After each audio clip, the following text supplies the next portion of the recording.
오늘은 이희진 씨 관성과 사주를 보겠습니다. 이분이 어떤 분이냐면요. 나무위키에서 간단히 보겠습니다. 학력, 관양고등학교, 아버지, 어머니 사망, 동생이 임, 재산 200, 305, 직업, 사기꾼. 예, 사기꾼으로 나무위키에 나와 있네요. 기업인 이렇게 되고 기업인 지우고 사기꾼 이렇게 나와. 자, 의혹 및 논란, 학력 논란, SNS 허위 포스팅 논란, 허울뿐인 사업계획 논란, 자산 규모 의혹, 자산 명의 관련 의혹, 사업 방식을 둘러싼 도덕성 논란, 기타 의혹들 뭐 이런 내용이 있고요. 개요. 대한민국의 주식 투자 애널리스트라고 주장하며 사기 행각을 일으킨 대한민국의 경제사범. 2016년 9월 5일 사기 혐의로 구속되었으며 2018년 3월 19일 결심 공판에서 징역 7년, 벌금 264억 원, 추징금 132억을 선고받았고 항소심 결과 블라블라블라 원심을 확정했다. 원래 부가티, 베이론, 람보르기니, 아벤타도르, 롤스로이스, 고스트, 벤틀리, 물산 등등 수억 원을 호가하는 고급차를 몇 대씩이나 보유하고 강남구 청담동에 200평대의 빌라를 소유한 자수성가형 청담동 주식 부자로 알려져 있었다. 블로그 및 SNS에서 자신의 재력을 과시하며 유명세를 얻었으며 유명 BJ의 개인 방송은 물론 홍석천, 홍진영, 신현중 등의 유명 연예인들과 함께 풍문으로 들어 쇼에 고정 출연을 하며 TV로도 더 많은 대중들에게 얼굴을 알렸다. 한 번쯤 본 적이 있으실 거예요. 자, 학력 논란은 패스하고요. 허위 포스팅 논란 패스하고요. 허울뿐인 사업계획 논란. 미라클 인베스트먼트를 내년에 2016년 시가총액 2조 원 규모로 코스닥에 상장할 예정이다. 800억을 들여 케미컬 탱커 선박 4척을 인수했다. 람보르기니 국내 총판을 인수할 것이다. 테슬라 전기자동차 100대를 한국으로 수입할 것이다. 청담동에 신사옥을 건설할 것이다. 연안 여객선 시장에 진출할 것이다. 부가티 한국 법인을 설립할 것이다. 등등이 있는데 현재까지 실천된 것이 전혀 없다. 자산 규모 의혹 생략하고요. 자산 명의 관련 의혹.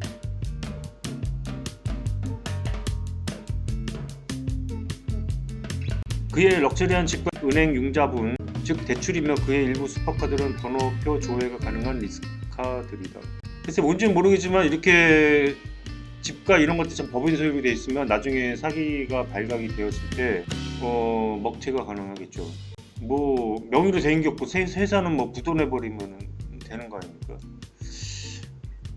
도덕성 논란. 예를 들면 한 사람이 인터넷에 사는 사람이 있어야만 팔 수 있는 장외 주식, 뭐 저는 주식을 안 해봐서 잘은 모르겠습니다.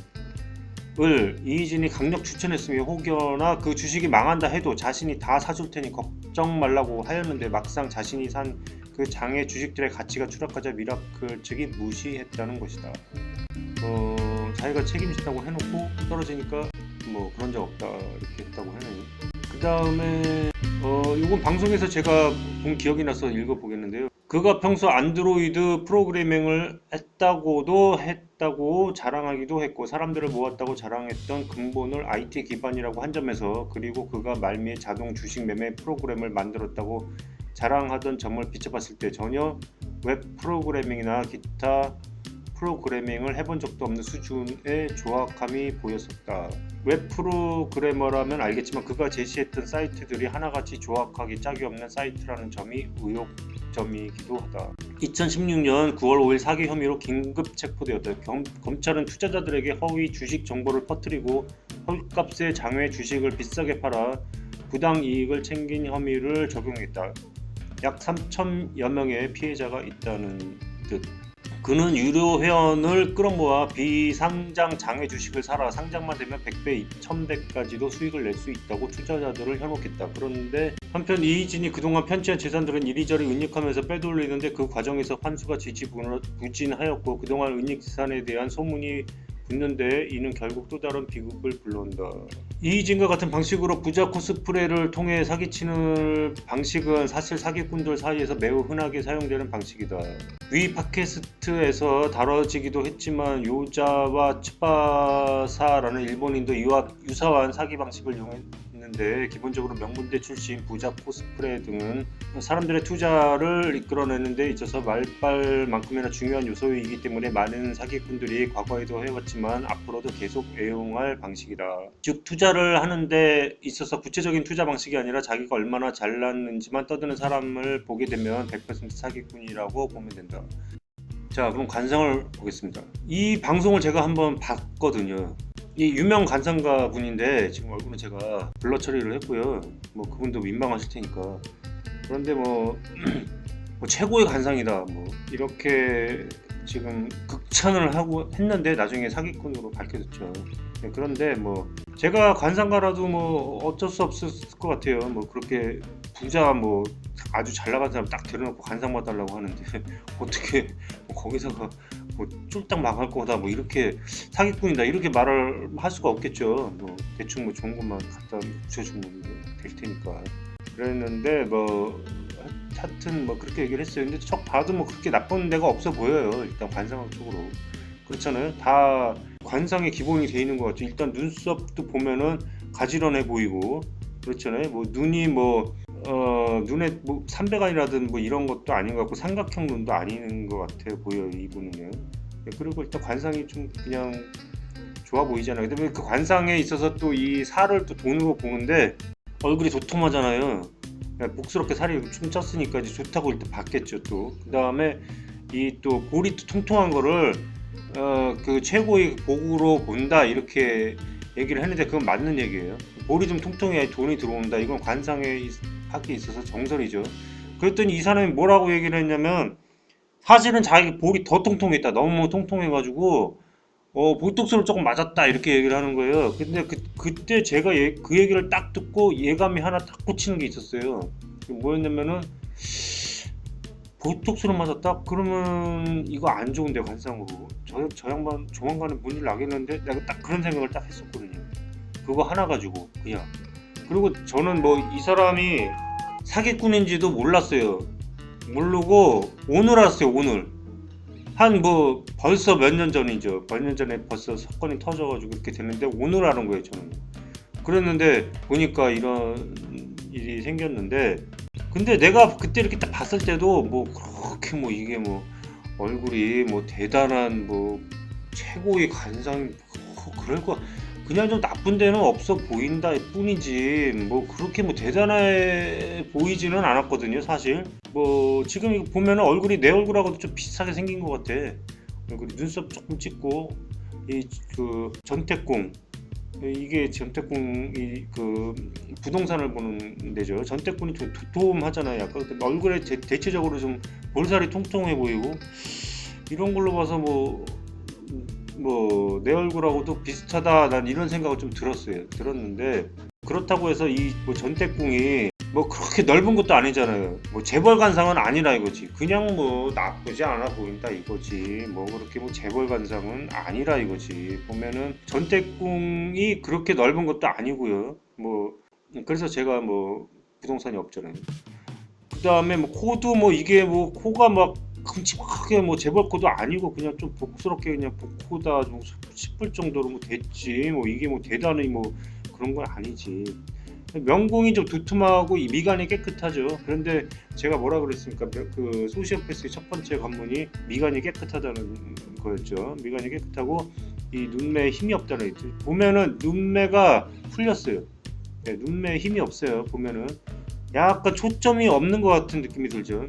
그 다음에 벌써 제가 이제 여러 번 얘기했던 거고요. 일단은 소시오패스는 웃는 얼굴이다. 예. 그 다음에 인상이 좋다. 자, 얼굴 보면은 자 살짝 그 눈웃음이 있는 듯한 뭔가 좀 그런 얼굴이에요. 예.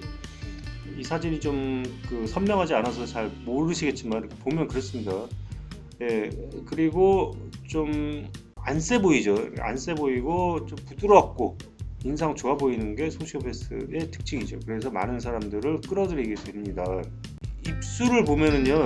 삼각형 두 개가 딱 겹쳐져 있죠. 이렇게 이런 입술은 이 살기를 말하는 거예요.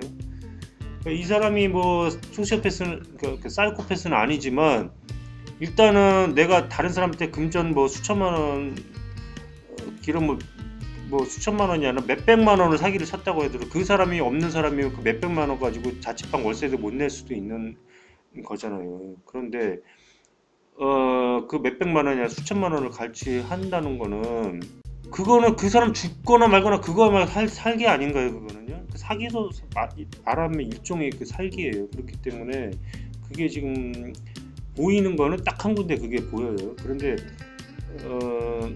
뭐 소시오패스라고 해서 다 입술이 삼각형으로 생긴 건 아니에요. 입술조차 다 부드럽게 생기고 다 그런 사람도 있습니다. 예, 전혀 뭐 티가 안 나게 생긴 사람도 있고, 이 입술이 꼭 결정적인 이 소시오패스의 단서는 아닐 수도 있겠고요. 혈색이 좋다고 했는데 제가 볼 때는 그 혈색이 얼핏 좋아 보이긴 하지만 이 눈매를 보면 이게 다크서클이 좀 있죠. 예. 이어 안 좋은 일을 겪게 될 거라는 거를 암시하고 있는 것입니다. 사주를 보겠습니다.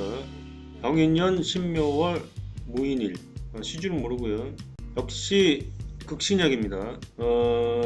종격으로는 쓸 수가 없고요. 그 인수가 하나 떴기 때문에 쓸 수가 없습니다. 그런데 그 인수가 합거가 돼 버렸네요. 병신합으로 합거가 돼 버렸어요. 또 이걸 또 용신으로 쓰기가 좀 애매하고요. 상관이 일단은 떴으니까 이제 말빨은 좋겠죠. 그 상관과 인수가 합쳐서 재성을 형성을 하니까 병신합수가 되죠. 그렇게 되니까 주식이라든지 이런 것과 합해서 재물을 창출하려는 노력을 했을 거라고 봅니다. 병신합을 했다고 하더라도 이거를 화를 용신으로 써야 될 것 같아요. 어렸을 때는 진운으로 토운으로 갔는데 살 때는 이제 화운으로 흘렀고, 화운이 되면 용신운이니까 어렸을 때 운은 좋았다고 보여지죠. 그러니까 이마가 좀 도톰하잖아요. 그 다음에 그 공망을 보면은 신유가 공망으로요. 역시 식상이 공망이 됐습니다. 식상이 공망이 돼서 제가 지금까지 계속 말씀드렸던 그 장영자에서부터 조주빈, 그리고 사이코패스, 또 그리고 이 이희진 씨에 이르기까지 전부 상관 식상이 공망이 되는 공통점이 모두 들어맞고 있는 상황이고요. 신약한 사주에 식상이 공망이거나 없거나 충형이 되면 소시오패스라고 했습니다. 여기까지 하겠습니다.